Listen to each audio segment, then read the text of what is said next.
Hello, your favorite doctor welcomes you. I'll tell you one or several stories that send shivers into your spines. Please continue until the end. Of course that if you dare. I remember it like it was yesterday, though it happened years ago on a cold, rainy night. I was driving alone down a desolate, winding road in the heart of the countryside. The rain fell in heavy sheets, the windshield wipers working feverishly to keep up, but it seemed like the world outside was shrouded in an impenetrable darkness. My fingers gripped the steering wheel tightly as I navigated the slick, winding road, my headlights piercing through the thick rain. My mind was weary, and I yearned to reach the comforting embrace of my home, which was still miles away. As I rounded a particularly sharp bend, my heart leaped into my throat. There, on the side of the road, stood a solitary figure, drenched from head to toe, her outline blurred by the torrential downpour. She held out her thumb in the universal sign of a hitchhiker. With my heart pounding in my chest, I hesitated for a moment before slowing to a stop beside her. The dim glow of my car's interior light illuminated her pale face, her eyes downcast and hidden beneath wet strands of matted hair. She looked fragile, as though she might break in the rain. "Need a lift?" I called out, my voice trembling slightly. She nodded, and the sound of her dripping clothes echoed in the silence as she climbed into the passenger seat. The interior of the car was heavy with tension as I continued driving, the rhythmic thump of raindrops on the roof serving as our only soundtrack. I stole glances at the woman beside me, trying to gauge her demeanor, but she remained eerily still, her gaze locked on the road ahead. After what felt like an eternity, she finally broke the silence. "Thank you," she said softly, her voice quivering. "I've been walking in this rain for hours. I thought I'd never find help." I offered a polite smile and nodded. "No problem, glad I could help." I glanced at her out of the corner of my eye, and her face was still obscured by the curtain of wet hair. Something about her sent shivers down my spine. As we continued along the dark and winding road, I couldn't shake the feeling that something was profoundly wrong. A chill settled in the car, and I realized that despite the rain outside, the interior was growing inexplicably colder. I could see my own breath forming ghostly wisps in the air. Finally, we reached the spot where she had asked me to drop her off, a dimly lit and desolate stretch of road. I pulled to a stop, and she turned to me, her eyes finally meeting mine. They were empty, devoid of any emotion, and I felt a wave of dread wash over me. "Thank you," she whispered, her voice now devoid of its earlier vulnerability. As she stepped out of the car, I reached out to stop her, my hand gripping empty air. In that instant, she vanished, her form dissolving into the rain-soaked night. I blinked in disbelief, my heart pounding as I scanned the empty road. There was no sign of her, no trace that she had ever been there at all. Terrified and bewildered, I sped away from that forsaken stretch of road, my mind a whirlwind of fear and confusion. The vanishing hitchhiker had left me with a haunting mystery that would stay with me for the rest of my life, a chilling encounter with the unknown on a cold, rainy night.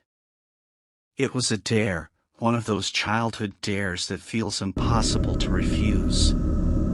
We were gathered in Sarah's dimly lit, cluttered basement, the scent of mildew and stale popcorn hanging heavy in the air.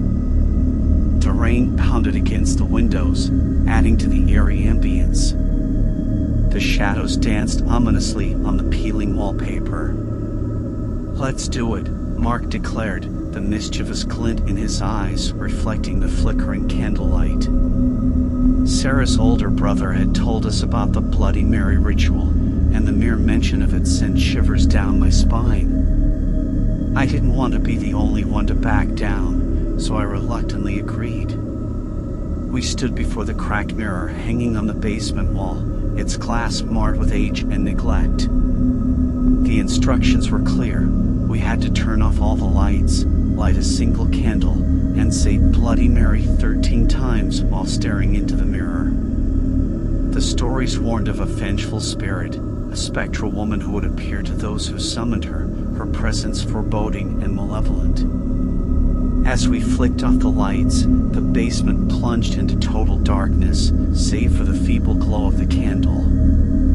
We huddled close, our breaths mingling with trepidation. I could feel the coldness in the air deepening, as though the basement itself had turned against us. Mark took a deep breath and started the chant, his voice quivering. Bloody Mary. Bloody Mary. Bloody Mary. The words hung in the air, thick and laden with fear.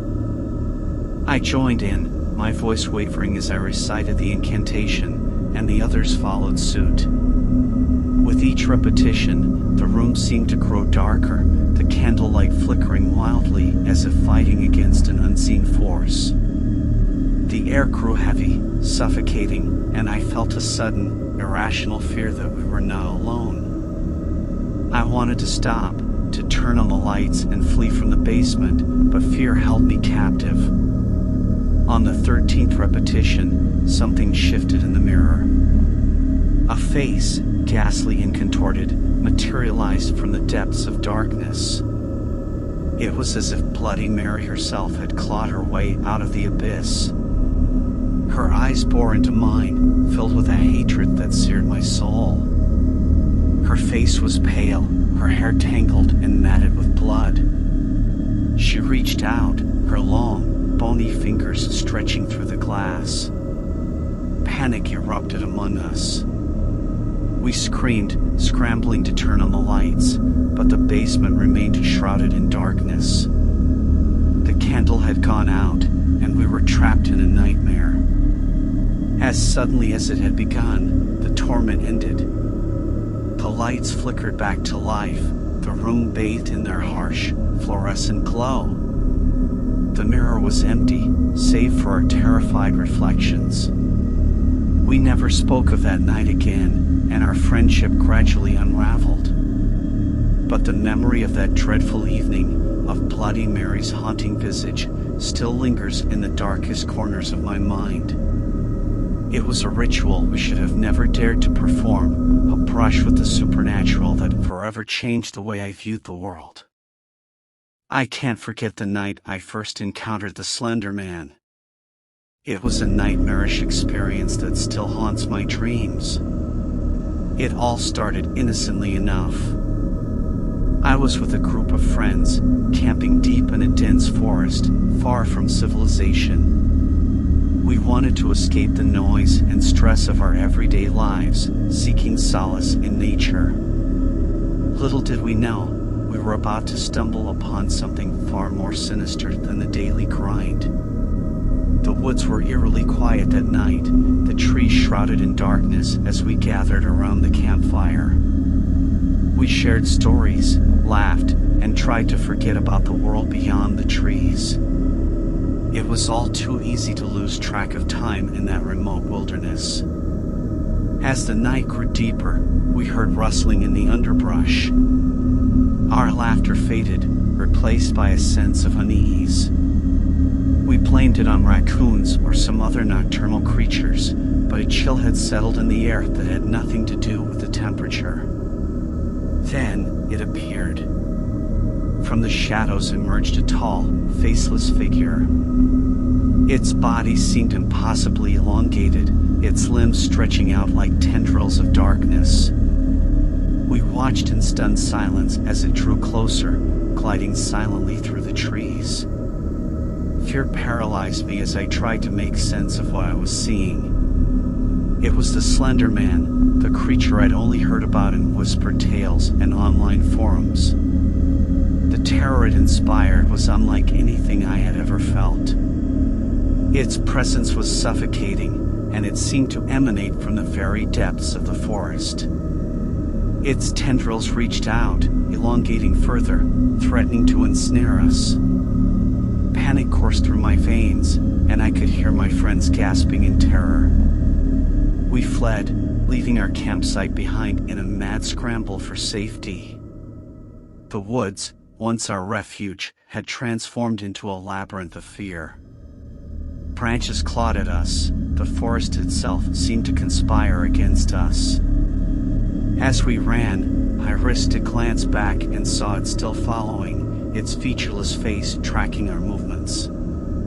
It didn't seem to move its legs, yet it was always there, just behind us, its presence an ever-present nightmare.